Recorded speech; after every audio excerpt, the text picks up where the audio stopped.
I am a circle, I am healing you. You are a circle, you are healing me. Unify us, be as one. Unify us, be as one. Je m'appelle Awa Belle-Rose, j'ai 45 ans, je vis en Allemagne depuis bientôt 20 ans. Je suis mariée, je suis très heureuse d'ailleurs avec mon mari. J'ai 3 enfants qui ont 14, 13 et 5 ans. Et je travaille dans le domaine de la quête initiatique en pleine nature. J'ai commencé une formation d'accompagnement de quête de vision, tel que ça s'appelle en Allemagne, avec Heiko Nitschke, qui est l'un des plus grands accompagnateurs, comme on va dire, enseignants dans ce domaine, puisqu'il a appris lui-même de Stephen Foster aux États-Unis. Et donc c'est 3 ans de formation intense, quoi, où tu es dans la nature à travailler sur des problématiques, sur des thématiques qui te sont propres et que tu essaies de dépasser à travers le contact avec la nature.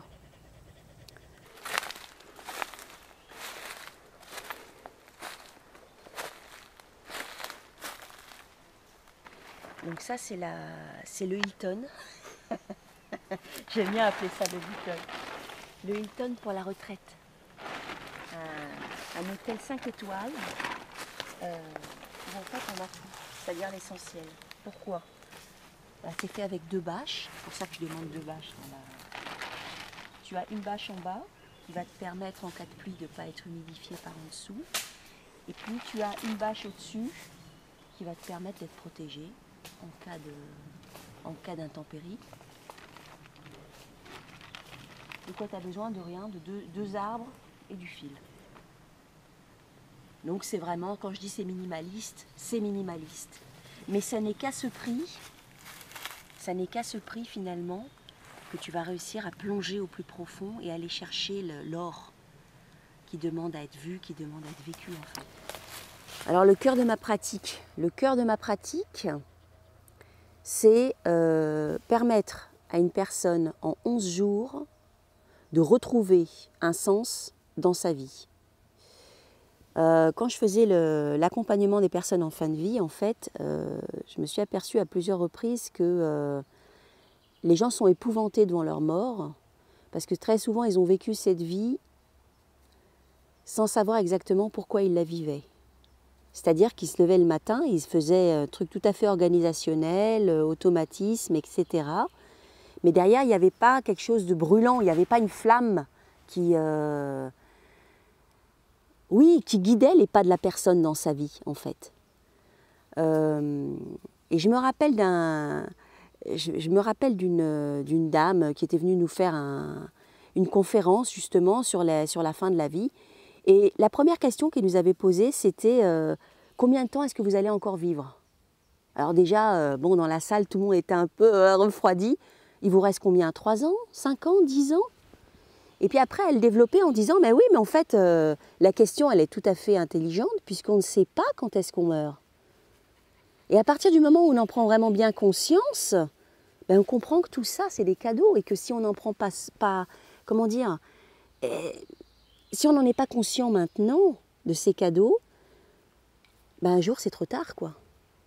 Et d'où l'intérêt de retrouver le sens à sa vie, ça veut dire, quelle est la direction que je veux donner à ma vie? Où est-ce que je veux mettre mes pas? Dans quoi est-ce que je veux... Encore mieux, les dons que j'ai reçus dès ma naissance, parce que tout le monde reçoit des dons dès sa naissance, à quoi est-ce que je veux les utiliser dans cette vie? Au service, en fait, peut-être d'un monde meilleur, ou d'une famille, ou d'une communauté, ou je ne sais pas moi, mais pas avoir vécu cette vie pour rien, j'allais dire presque. Parce que c'est tellement triste quand on voit les gens mourir et qu'ils savent très bien que voilà, on atteint là la dernière limite, la dernière frontière, et ils ont quelque part cette horrible connaissance qu'en fait ils sont passés à côté de l'essentiel, quoi. Bien qu'il y ait eu succès dans la vie, succès professionnel, mais l'essentiel, ils l'ont raté quelque part. Et cette connaissance, elle revient au moment de la mort. Ça, je l'ai vraiment... j'ai pu en faire l'expérience dans plusieurs accompagnements. Oui, la quête initiatique, la quête de vision, ça permet aux gens de se mettre en contact direct avec leur propre mort. Et c'est tout à fait voulu. La première chose que je leur dis quand ils arrivent, déjà ils sont terrorisés parce qu'ils ne savent pas ce qui les attend. Et je fais justement exprès de ne rien leur dire pour qu'ils soient dans la peur. C'est un petit peu méchant, mais c'est pour leur bien. Ça fait un petit peu... Mais c'est comme ça. Ça fait partie du rituel tel qu'il est mené et tel que je l'ai appris par mes enseignants. La première chose que je leur dis, c'est eh ben, bienvenue, parce que là, c'est un rituel de mort et de renaissance. Alors, un rituel de mort, ça veut dire que vous allez mourir. Et que là, vous allez travailler à votre mort. Bien sûr, ça ne va pas être une mort biologique, mais ça va être une mort. Je meurs à tout ce que j'ai été jusqu'à présent, je le laisse derrière moi, pour que quelque chose de nouveau puisse renaître. En fait, c'est ça l'idée. Et pour que cette renaissance puisse avoir lieu, on utilise le jeûne, parce que le jeûne va te décrasser complètement de l'intérieur au niveau du corps, mais aussi au niveau de l'intellect et de l'âme, j'allais dire, de tes pensées en fait. Donc ça va te permettre d'avoir comment dire ça, d'avoir une clarté que tu n'as pas forcément, et qui n'est pas une clarté du ratio, comme quand tu fais un calcul ou quand tu traverses une rue. C'est une clarté qui vient de l'intérieur en fait, qui peut jaillir parce qu'elle a une place qu'elle n'a pas dans le quotidien. Donc ça c'est la première chose, le jeûne et le contact intense avec la nature où tu n'as pas de possibilité de te cacher, tu es en contact direct avec les éléments. S'il pleut et que tu as mal monté ta tente, ben c'est dommage, tu vas être mouillé. Ça paraît terrible, mais quelque part la vie c'est comme ça, c'est comme l'histoire des 3 petits cochons. Quand tu as mal monté ta maison, et qu'il y a le méchant loup qui vient ou qu'il y a le vent qui souffle, ben ta maison elle s'envole. Ça ne veut pas dire qu'on ne peut pas la reconstruire, mais je veux dire, ça n'est qu'une conséquence. Et là, la nature finalement, elle nous permet de vivre ces conséquences d'une façon accrue, parce que tu es dans une position déjà où tu ne manges pas, donc tu vas être plus faible. Et puis bon, bien sûr, on n'a plus l'habitude d'être en pleine nature. Donc il y a quand même un sentiment de peur, un sentiment d'inconnu, un sentiment qu'est-ce qui pourrait m'arriver, tu vois. Alors déjà, elles n'ont pas de montre, elles n'ont pas d'appareil électronique, elles n'ont pas de portable, rien. C'est la première chose. Deuxième chose, donc j'ai parlé tout à l'heure du jeûne. Le jeûne, ça va vouloir dire, tu vois, c'est là. Le jeûne, ça va vouloir dire déjà que tu vas rentrer dans un état de transe légère quand tu jeûnes. D'où cette clarification en fait. Et puis en plus, quand tu es confronté au monde naturel, il va y avoir de la part des arbres, des odeurs, c'est même pas des odeurs, c'est des... Comment on dit? Des phéromones, je ne pas te dire. Tu vois, donc c'est ça, et puis ce monde naturel, ça accentue en fait, ça accentue cette transe. Donc tu perds complètement la notion du temps, c'est comme dans un rêve. Hein. Pour ça je leur dis, ayez un petit cahier, notez les choses qui vous viennent en tête, parce que ça risque d'être oublié quand vous revenez. C'est comme un rêve quoi, en fait, un petit peu.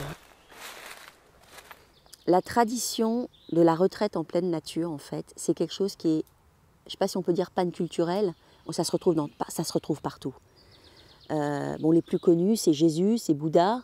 Jésus, qu'est-ce qu'il a fait? Il a fait la quête de vision, Jésus. Il s'est retiré, bon, lui, il n'a pas fait 4 jours, il a fait 40. Hein. Il était à un autre niveau. Mais quand on regarde ce qu'a fait Jésus, c'est exactement ça. Il s'est préparé, puis après, il s'est retiré dans le désert. Il a été tenté par ses démons.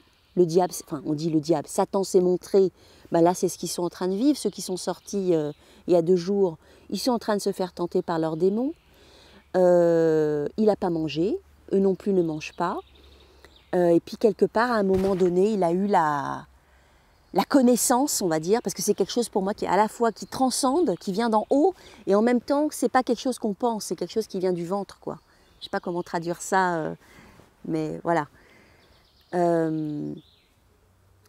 Donc, à la base, c'est quelque chose de panculturel. Moi, mes enseignants, en fait, ils se sont inspirés de ce qui se fait en Amérique du Nord.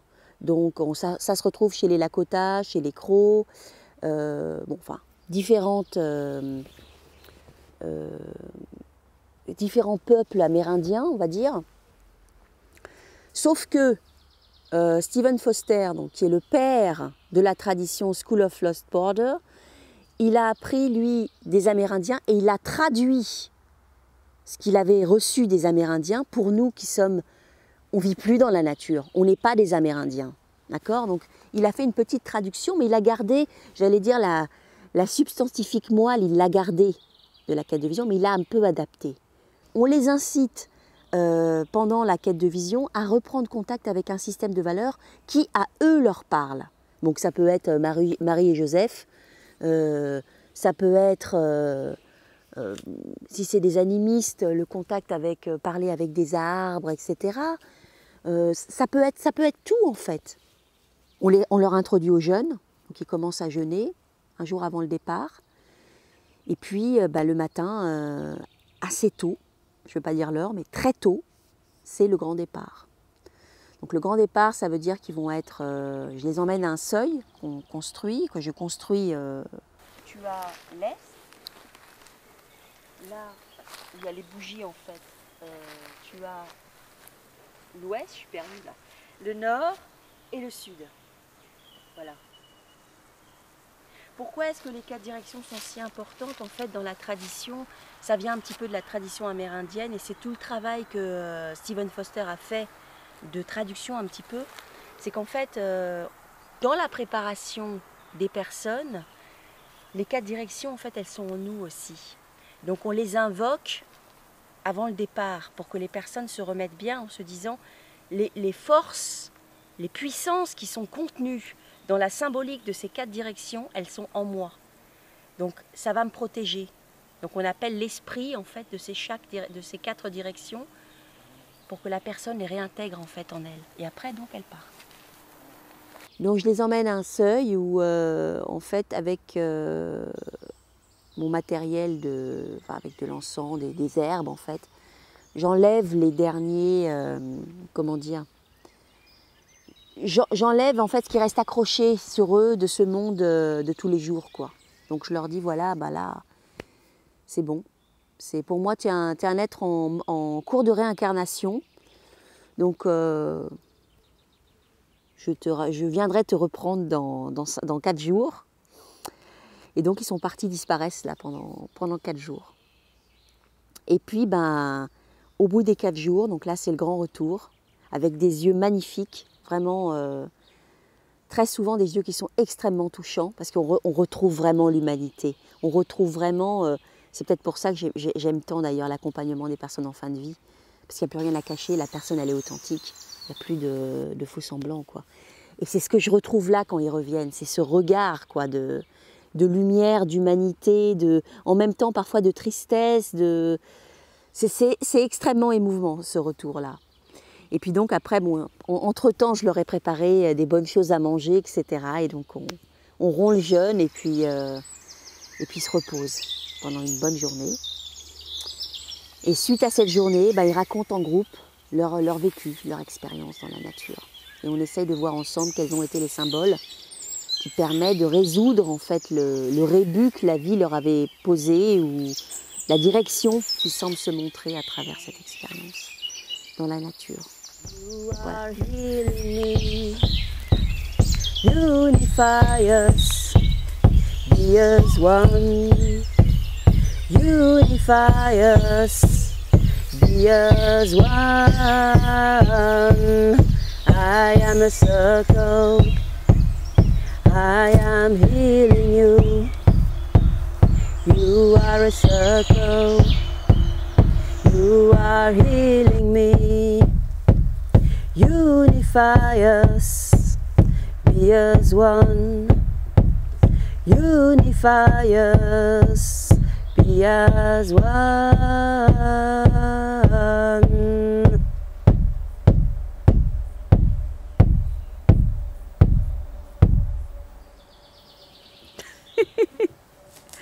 C'est la chanson de la quête de vision.